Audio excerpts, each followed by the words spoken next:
يسبح لله ما في السماوات وما في الأرض الملك القدوس العزيز الحكيم.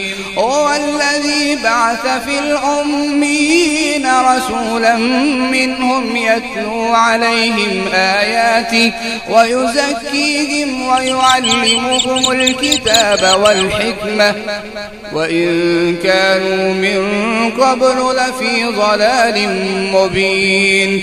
وآخرين منهم لما يلحقوا بهم وهو العزيز الحكيم. ذلك فضل الله يؤتيه من يشاء والله ذو الفضل العظيم. مثل الذين حملوا التوراة ثم لم يحملوها كمثل الحمار يحمل أسفارا بئس مثل القوم الذين كذبوا بآيات الله والله لا يهدي القوم الظالمين.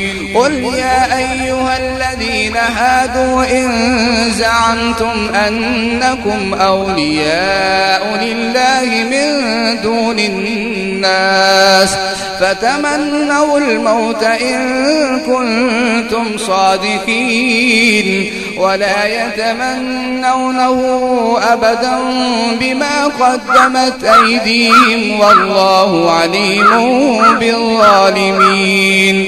قل إن الموت الذي تفرون منه فإنه ملاقيكم ثم تردون إلى عالم الغيب والشهادة فينبئكم بما كنتم تعملون. يا أيها الذين آمنوا إذا نودي للصلاة من يوم الجمعة فاسعوا إلى ذكر الله وذروا البيع ذلكم خير لكم إن كنتم تعلمون. فإذا قضيت الصلاة فانتشروا في الأرض وابتغوا من فضل الله واذكروا الله كثيرا لعلكم تفلحون.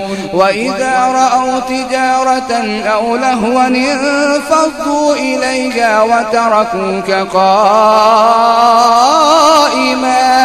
قل ما عند الله خير من اللهو ومن التجارة والله خير الرازقين.